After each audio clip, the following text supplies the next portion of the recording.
Hello बेटा जी। आज हम 11th क्लास की फर्स्ट यूनिट शुरू करने जा रहे हैं जिसका नाम है यूनिट एंड मेजरमेंट।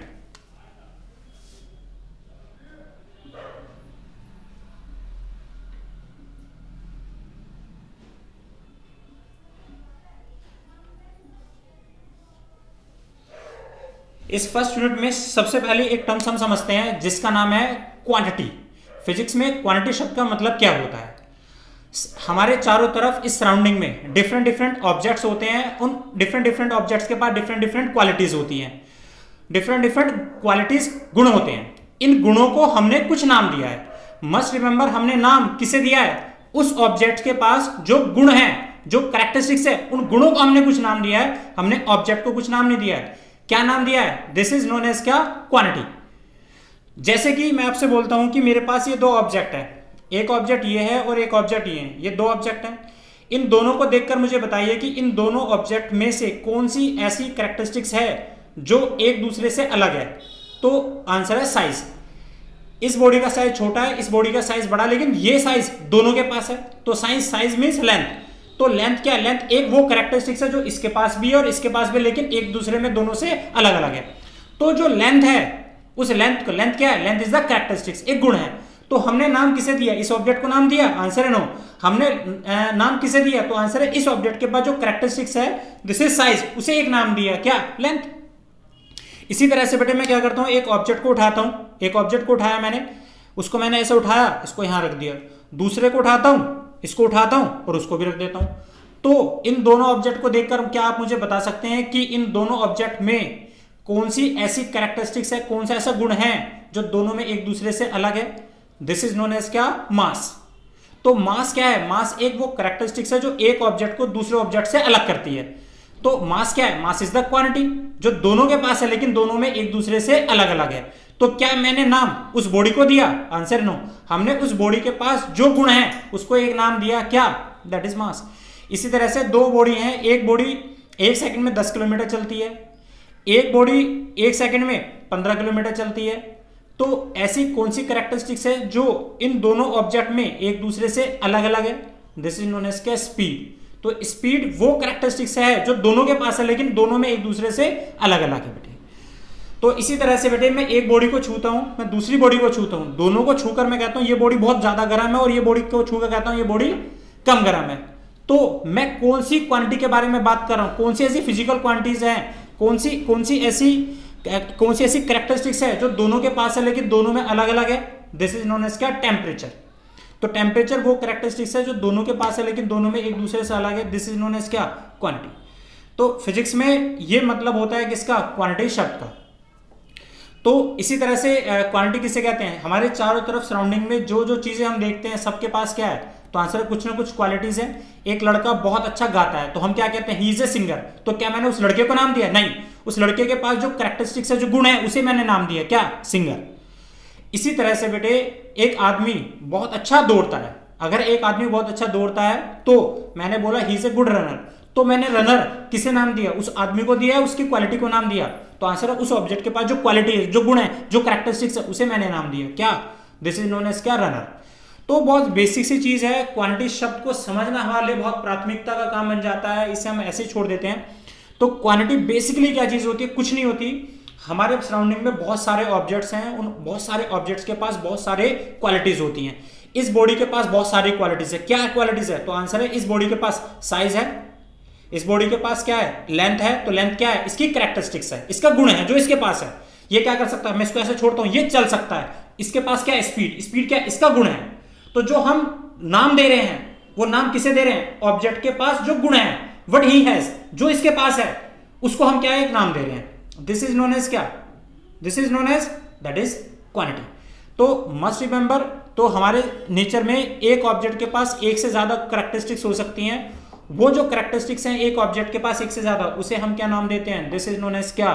क्वांटिटी। एक आदमी बहुत अच्छा पढ़ता भी है, बहुत अच्छा गाता भी है, बहुत अच्छा क्रिकेट भी खेलता है, तो हम क्या कहते हैं? He is a good player, he is a good singer, he has a good intelligency. तो हमने उसे अलग अलग नाम दिए। नाम किसे दिए? उस ऑब्जेक्ट को, उसके गुणों को। तो आंसर उसके ऑब्जेक्ट के पास जो कैरेक्टरिस्टिक्स है, जो गुण है, जो क्वालिटीज है, उन्हें एक नाम दिया। दिस इज नोन एज क्या? क्वांटिटीज।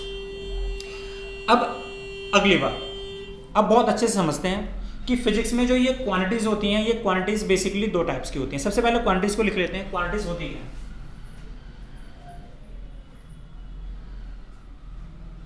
फिजिक्स में क्वांटिटी होती क्या है? तो quantity it is the characteristics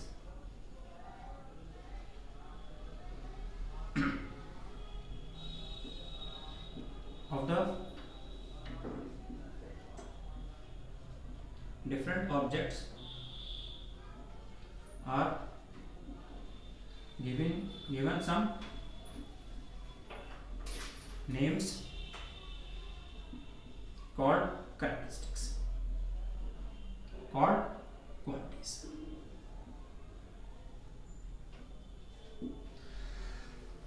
जैसे कि कुछ भी बोल सकते हैं बेटे आप, लेंथ, मास, टाइम, वेलोसिटी, ये सब क्या है? तो आंसर ये सब क्वांटिटीज कहलाती है। लेंथ, मास, टाइम, वेलोसिटी, एक्सेलरेशन, फोर्स, सब चीज ये किसके पास होगी? किसी ना किसी एक ऑब्जेक्ट के पास ही तो होंगी बेटे, किसी एक मटेरियल के पास होगी, बॉडी के पास होगी। इन सबको के पास जो जो ये क्वालिटीज हैं, जो जो गुण हैं, उनको हमने कुछ कुछ नाम दे दिए। This is quantity. ये फिजिक्स में जो क्वांटिटीज होती हैं ये दो तरह की हो सकती हैं। कौन कौन सी, कैसी कैसी हो सकती हैं? तो अगर यहाँ बात करें टाइप ऑफ क्वांटिटी, तो सबसे पहली जो आती है उसका नाम है दैट इज फिजिकल क्वांटिटी।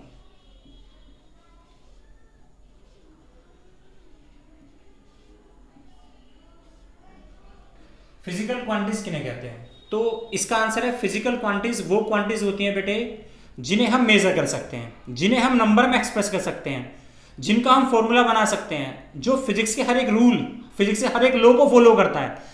ऐसी क्वांटिटीज क्या कहलाती हैं? फिजिकल क्वांटिटीज कहलाती हैं। तो फिजिकल क्वांटिटीज को हम क्या कर सकते हैं? नंबर में एक्सप्रेस कर सकते हैं। अगर मैं आपसे बोलता हूं कि आप अपने घर से यहां तक कितना चल के आए, तो क्या आप मुझे बता सकते हैं कि उसे नंबर में एक्सप्रेस करके बता सकते हैं कि आप कितना चल के आए? तो आंसर है यस। आप 10 किलोमीटर, 20 किलोमीटर, 25 किलोमीटर आप चल के आए, आपका गाड़ी का स्पीडोमीटर आपको बता देता है कि आप कितना चल के आए। तो डिस्टेंस को आप नाप सकते हो, उसे नंबर में एक्सप्रेस कर सकते हो, इसलिए डिस्टेंस क्या है? एक फिजिकल क्वांटिटीज है। इसी तरह से एक बॉडी पर हमने फोर्स लगाई, कितनी फोर्स लगाई, क्या उसे हम नाप सकते हैं? तो आंसर है यस, उसे हम नाप सकते हैं, हम उसको कैलकुलेट कर सकते हैं। एक उल्टी फोर्स, काउंटर बैलेंस फोर्स करके हम ये बता सकते हैं कि इस बॉडी पर हमने कितनी फोर्स लगाई। अगर मैं यहाँ से 10 यूनिट से दबाता हूँ, तो मैं यहाँ से भी अगर 10 यूनिट से दबाऊं तो ये बॉडी कहीं चलती है? आंसर नहीं चलती। तो मैं इस दबाव से इसके दबाव को महसूस कर सकता हूँ और मैं ये बता सकता हूँ कि इस बॉडी पर फोर्स कितने न्यूटन की एग्जर्ट होती है। तो फोर्स को हम नंबर में एक्सप्रेस कर सकते हैं, फोर्स का हम फॉर्मूला बना सकते हैं। इसलिए फोर्स क्या है? एक फिजिकल क्वांटिटीज है। 10 न्यूटन, 20 न्यूटन, 50 न्यूटन, कितनी फोर्स लगाते हैं वो हम कैलकुलेट कर सकते हैं। हमने एक बॉडी को दबाने पर कितना वर्क किया, क्या वर्क को कैलकुलेट किया जा सकता है? आंसर है यस। क्यों? क्योंकि वर्क को हम फार्मूला बना सकते हैं। वर्क का फार्मूला होता है फोर्स इंटू में डिस्प्लेसमेंट। हमने एक बॉडी पर फोर्स लगाई, अगर मैं आपसे बोलता हूं वर्क होता है फोर्स इंटू में डिस्प्लेसमेंट। एक बॉडी है ये, इस बॉडी पर हमने इस डायरेक्शन में फोर्स लगाई 5 न्यूटन की, और ये बॉडी यहां से चल के यहां तक आती है, एक्स डिस्टेंस ट्रेवल करती है 10 मीटर का। तो क्या हम बता सकते हैं कि हमने इस बॉडी पर कितना वर्क किया? तो आंसर है यस। वर्क फोर्स इंटू में डिस्प्लेसमेंट होता है, फोर्स 5 है, ये 10 है, तो कितना हो गया? 50 न्यूटन। कितना मीटर? न्यूटन मीटर को फिजिक्स में क्या बोला जाता है? तो आंसर है जूल। तो हम बता सकते हैं हमने कितना वर्क किया? तो आंसर है हमने 50 जूल का वर्क किया। तो नेचर में बेटे जिन चीजों को, जिन क्वांटिटीज को हम नाप सकते हैं, जिन्हें हम नंबर में एक्सप्रेस कर सकते हैं, जो फिजिक्स के हर एक रूल, लॉ को फॉलो करती हैं, वो सारी क्वांटिटीज क्या कहलाती हैं? फिजिकल क्वांटिटीज कहलाती हैं। आज टेम्परेचर कितना है, क्या हम बता सकते हैं? उसे नंबर में एक्सप्रेस कर सकते हैं? हाँ, कर सकते हैं बेटे। टाइम क्या हुआ, टाइम को हम नंबर में एक्सप्रेस कर सकते हैं? कर सकते हैं। उसे हम नाप सकते हैं, इसलिए ये क्या कहलाती है? हमारी फिजिकल क्वांटिटीज कहलाती हैं। अगर हम यहाँ पे फॉर एग्जाम्पल इसको लिख लेते हैं पहले शब्दों में, तो इन चीजों को आप कभी नहीं भूलेंगे बेटे। और फिजिक्स में जो हम पढ़ते हैं, जो हमारी फिजिक्स आगे कंटिन्यू होगी, वो किन से मिलकर होती है बेटे? तो आंसर है फिजिकल क्वांटिटी से मिलकर हमारी फिजिक्स आगे बढ़ती है। फिजिक्स में हम किसे पढ़ते हैं? तो आंसर है फिजिकल क्वांटिटीज को पढ़ते हैं। तो फिजिकल क्वांटिटीज क्या होती है बेटे? तो आंसर है these are the quantities, these are the quantities which can be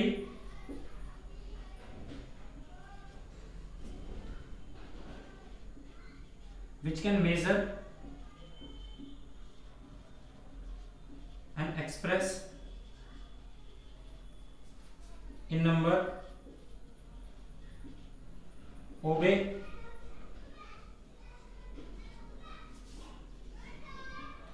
the law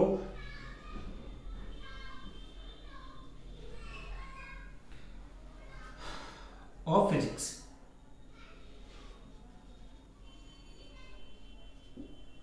जो फिजिक्स के हर एक लॉ या रूल को फॉलो कर दे और हर चीज को हमें नाप के दे दे, ऐसी क्वांटिटीज क्या कहलाती है? हमारी फिजिकल क्वांटिटीज कहलाती हैं। जैसे कि लेंथ, मास, टाइम, वेलोसिटी, वर्क एटसेट्रा, सब चीजों को हम नाप सकते हैं। इसके बाद एक दूसरी टर्म्स आती है बेटे, दिस इज नोन एज क्या? Non physical quantities.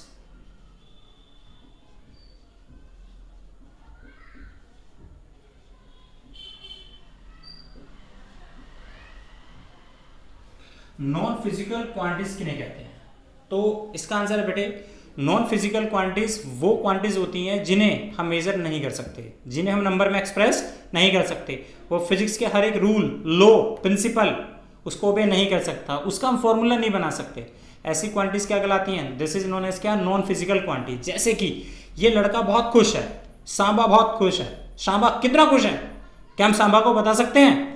क्या उस सांबा की खुशी को नंबर में एक्सप्रेस कर सकते हैं? सांबा का फॉर्मूला बना सकते हैं? आंसर है नो।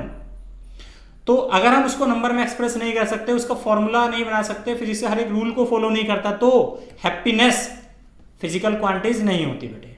हम बहुत दुखी हैं, कितना दुखी हैं? नंबर में एक्सप्रेस कर दो, नहीं कर सकते, नॉन फिजिकल क्वांटिटीज है।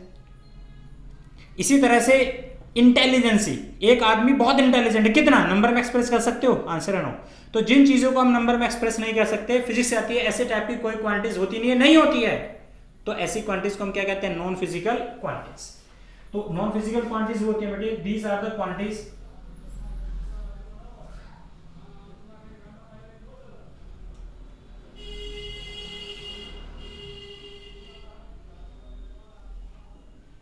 which can't express in numbers, या हम क्या बोल सकते हैं? which and can't measure, simple. Example के लिए हैप्पीनेस, सोरोनेस, इंटेलिजेंसी एटसेट्रा। ये बात समझ में आती है बेटी बात? उसके बाद अब हम आगे बढ़ते हैं और फिजिक्स में एक नई टर्म्स को समझने की कोशिश करते हैं। हम बार बार ये देख रहे हैं कि फिजिक्स में हम क्या यूज कर रहे हैं, हर बार इस चीज को मेजर कर सकते हैं और चीज को मेजर नहीं कर सकते। तो अब हमारे सामने एक टॉपिक आता है, what is mean by the measurement. Physics में मेजरमेंट हम किसे कहते हैं, जरा समझ।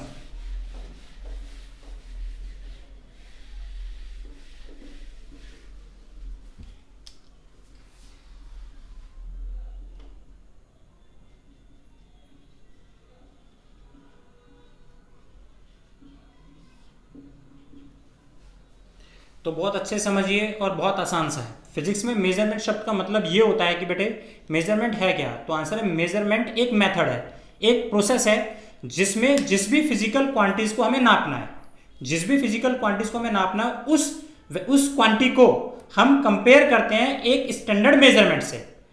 और उस स्टैंडर्ड मेजरमेंट से जब हम इसे कंपेयर करते हैं तो हम ये बताते हैं कि ये बॉडी उस स्टैंडर्ड मेजरमेंट से कितना ज्यादा है, ये कितना कम है। ये मेथड जो हमारा कंपैरिजन का है, इसे हम क्या बोलते हैं बेटे? दिस इज नोन एज क्या? मेजरमेंट। क्या कहते हैं? मेजरमेंट। जैसे कि फॉर एग्जांपल, अगर मैं आपसे एक बात करता हूं कि जब हम ये बात कर रहे हैं कि मेजरमेंट में हम करते क्या हैं, तो आंसर मेजरमेंट में हम कंपैरिजन करते हैं, जिस क्वांटिटी को नापना उसे एक स्टैंडर्ड मेजरमेंट से कंपेयर करते हैं। तो ये स्टैंडर्ड मेजरमेंट बनाता कौन है? ये स्टैंडर्ड मेजरमेंट बनाता कौन है? आंसर है कोई नहीं बनाता, हम लोग, आप लोग ही बनाते हैं। जैसे कि फॉर एग्जांपल मैंने आपसे ये कहा कि आप इतनी बड़ी लंबाई को समझते हो, ये इतनी बड़ी लंबाई को आप देख लो, इस लंबाई को आप समझते हो कि देखा है, आपने देखा है, आपने देखा है, आपने देखा है, सबने बोला हाँ हम सब ने देखा। तो मैंने आपसे बोला कि आज से इतनी बड़ी लंबाई को हमने एक नाम देंगे, क्या? 1 फीट। तो मैंने कहा आप इसे समझते हो, सबने बोला हाँ सब समझते हैं। तो हमने बोला कि आज के बाद इस दुनिया में इतनी बड़ी चीज को हम एक नाम देंगे 1 फीट। अब क्या करा, अब सारी दुनिया में लोग हैं, इतनी डंडी ली ना, लकड़ी, कोई भी स्टिक ली, उस स्टिक को इतना लिया, काट दिया, लिया, काट दिया, और हर एक स्टिक के ऊपर क्या लिख दिया? 1 फीट, 1 फीट, 1 फीट, 1 फीट, सबके ऊपर 1 फीट लिख दिया। तो 1 फीट हमारी एक स्टैंडर्ड मेजरमेंट बन गई जो हम सबकी आपसी सहमति से बनी है। तो उसे हमने क्या मान लिया, स्टैंडर्ड मेजरमेंट मान लिया। फिर से हमने एक इतनी बड़ी डंडी ली और उसको यहां से यहां तक लिया। मैंने बोला कि आप इतनी बड़ी लंबी जो स्टिक है इसे पहचानते हो, सबने बोला हम पहचानते हैं। तो मैंने बोला कि आज से इतनी बड़ी लंबाई वाली चीज को हम 1 मीटर बोलेंगे। सबने बोला ठीक है। तो अब हमने क्या करा, सब इतनी बड़ी बड़ी लकड़ियां ली उसके बराबर और सबको काट लिया, सब पे 1 1 मीटर लिख दिया। दुनिया के लोग हैं, सबने उसी के बराबर लकड़ियां ली, उसी के बराबर ली और सब पर उन्होंने भी 1 1 मीटर लिख दिया। तो हमने बोला आज से इतनी बड़ी लंबाई वाली चीज को हम 1 मीटर बोलेंगे। तो 1 मीटर जो हम सबकी सहमति से बना उसे हमने एक नाम दिया स्टैंडर्ड मेजरमेंट। क्या नाम दिया बेटे, स्टैंडर्ड मेजरमेंट। तो स्टैंडर्ड मेजरमेंट कौन बनाता है, आंसर है कोई नहीं बनाता, हम सब आप लोग ही बनाते हैं बेटे। हम सब किसी चीज को स्टैंडर्ड करके उस स्टैंडर्ड वैल्यू से हम कंपेयर करते हैं अपनी फिजिकल क्वांटिटीज को। इसी तरह से हमने क्या करा, यहां पर ये एक बॉडी ली, मैंने आपसे कहा कि इस बॉडी को नापिए, इस बॉडी को हमें नापना था। तो हमने नापने के लिए क्या करा, इसके लिए भी एक मेथड बनाया।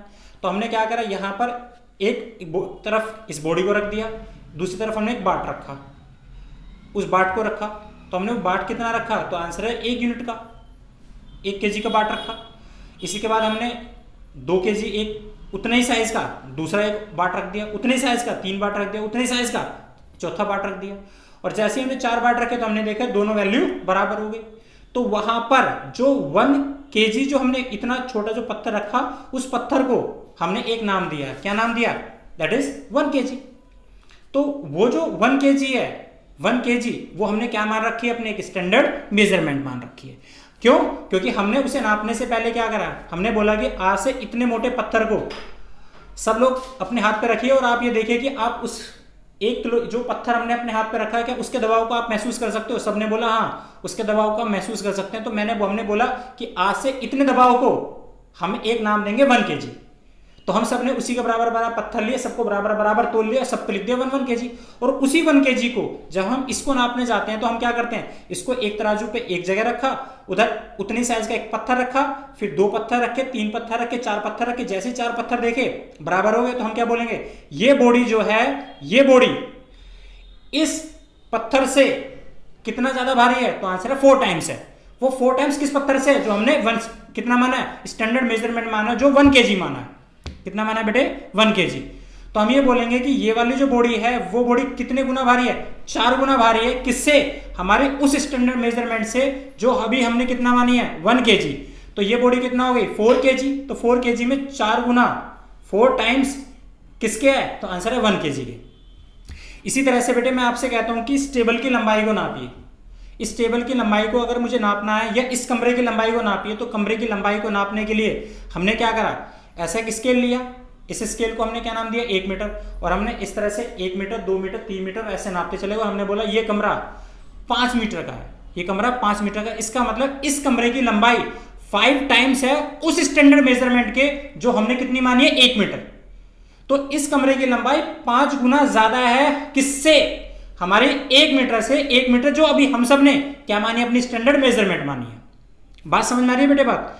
तो अब हम क्या कहते हैं कि ये बॉडी कितनी है, 5 kg की है। 5 kg का मतलब हमने इस बॉडी का क्या कर लिया, मेजरमेंट। तो मेजरमेंट में बेसिकली हम करते क्या है, तो आंसर है मेजरमेंट में हमने बेसिकली करा क्या, तो आंसर मेजरमेंट में हमने इस कमरे की लंबाई जिसे हमें नापना था उसे हमने कंपेयर किया किससे, अपने स्टैंडर्ड वैल्यू से। और स्टैंडर्ड वैल्यू हमने मानी कितनी है, अपनी स्टैंडर्ड मेजरमेंट मानी कितनी है, 1 मीटर। तो 1 मीटर के कंपैरिजन में इस कमरे की लंबाई कितना गुना बड़ी है, तो आंसर है 5 गुना बड़ी है। तो ये हमारा मेथड हो गया किसका बेटे, कंपैरिजन का।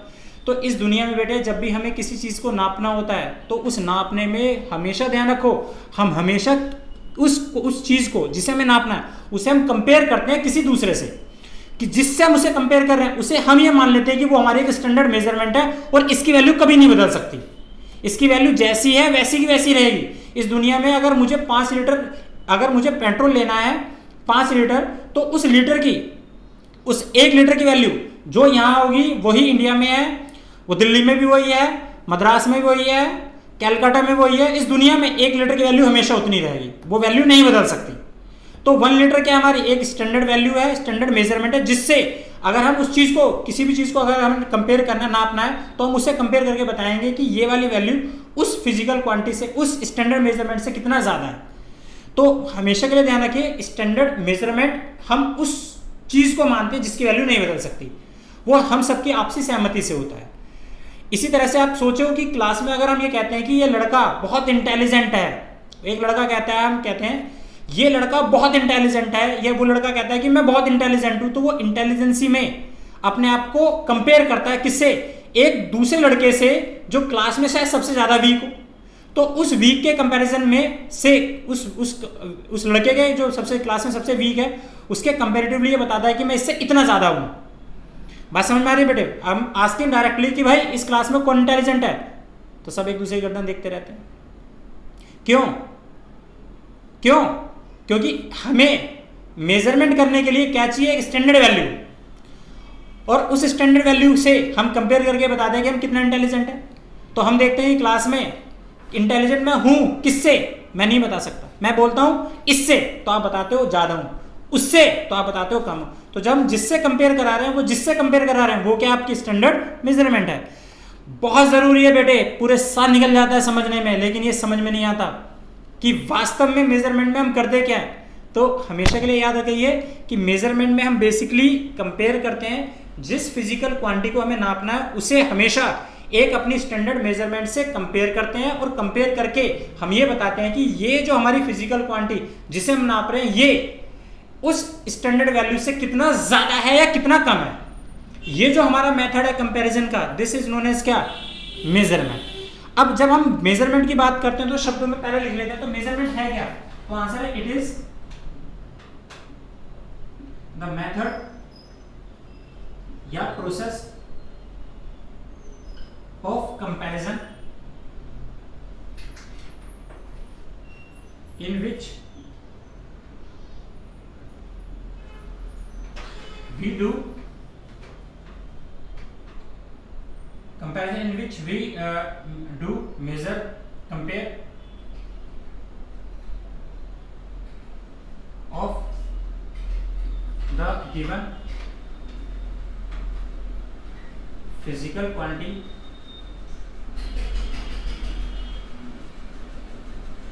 with the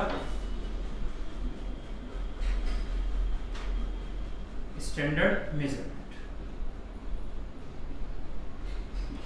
क्या करते हैं, तो आंसर है उसे कंपेयर करते हैं किससे, स्टैंडर्ड मेजरमेंट से। अब जब हम ये बोलना चाहते हैं कि ये क्वांटिटी कितनी है, तो उस क्वांटिटी के पास हमेशा ध्यान रखिए, अगर हम किसी भी एक क्वांटिटी को एक्सप्रेस करना चाह रहे हैं, एक्सप्रेशन ऑफ क्वांटिटी,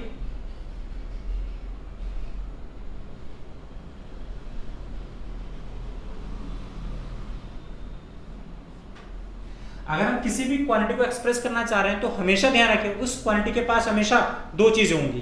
तो हम एक्सप्रेस किसे कर रहे हैं, तो आंसर है क्वांटिटी को, दिस इज क्यू। तो इसके पास क्या होगा, तो जब हम बोलते हैं कि ये बॉडी 10 किलोग्राम की है, तो 10 क्या है, तो आंसर है 10 एक नंबर है जो हमें ये बताता है कि ये बॉडी 10 टाइम्स है किसके, आंसर है 1 किलोग्राम के। और 1 किलोग्राम क्या है, हमारे स्टैंडर्ड मेजरमेंट है। तो सबसे पहली बात, हर क्वांटिटीज के पास क्या होगा, तो आंसर है हर क्वांटिटीज के पास एक नंबर होगा। क्या होगा बेटे, नंबर मतलब हाउ मेनी टाइम्स वो स्टैंडर्ड वैल्यू से कितना बड़ी है। दूसरा कि ये नंबर किससे कितना ज्यादा है। अगर मैं बोलता हूं कि एक बॉडी का मास 10 kg का है, तो 10 क्या एक नंबर है जो बताता है कि ये वाली बॉडी 10 गुना भारी है, ठीक है।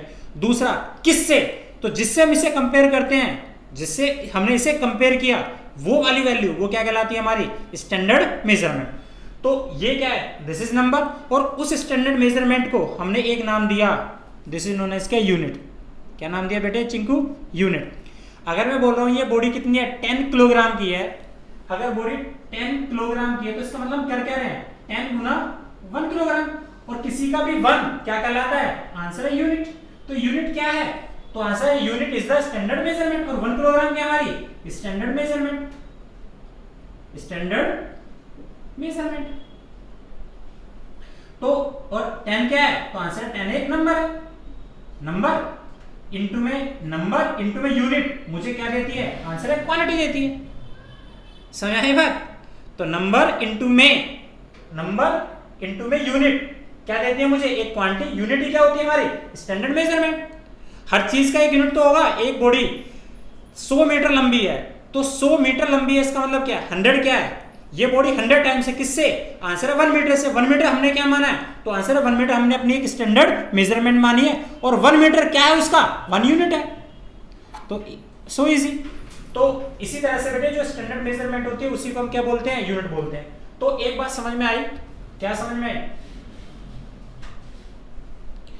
कि हर एक क्वांटिटी के पास क्या होगा? एक नंबर होगा, और दूसरा क्या होगा? दिस इज नोन एज क्या? यूनिट। उसको हमने किससे रिप्रेजेंट करा? यू।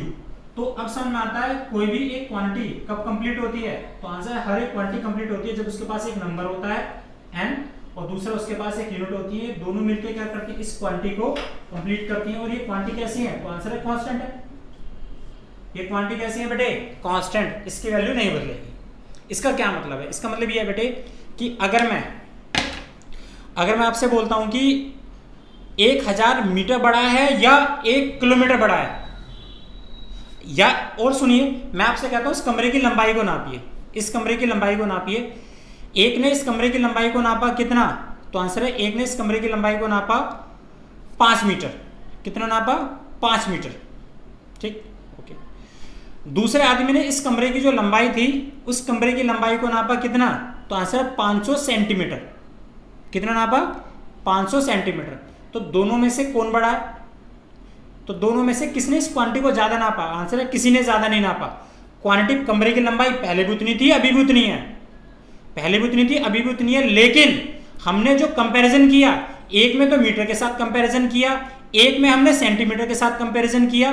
तो हमने देखा जब हमने मीटर के साथ कंपैरिजन किया तो हमारा नंबर कैसा आ गया? छोटा।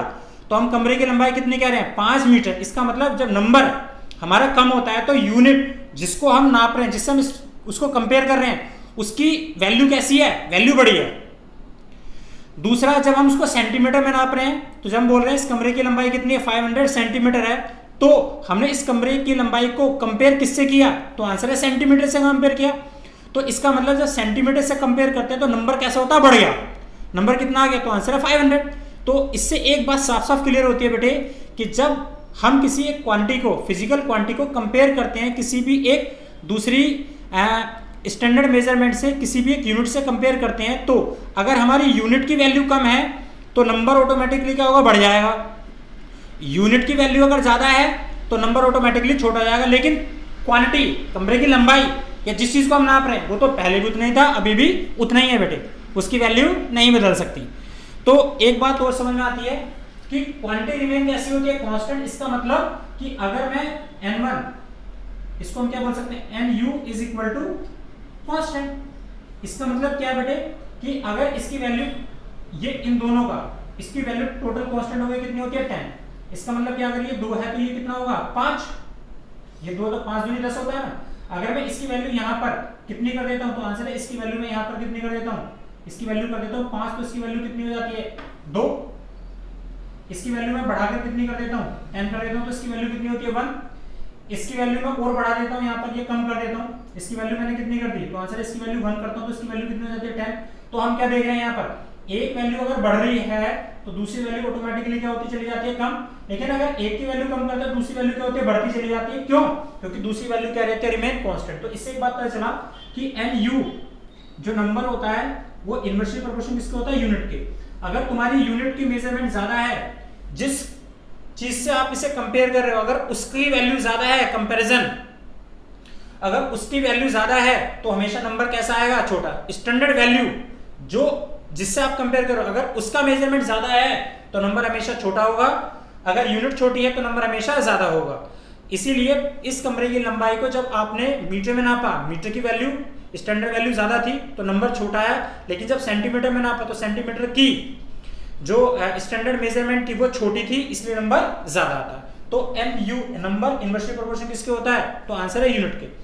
लेकिन वैल्यू हमेशा कांस्टेंट होती है, तो हम इसे क्या लिख सकते हैं? हम इसे लिख सकते हैं n1 u1 is equal to n2 u2, ये रिमेन कांस्टेंट है।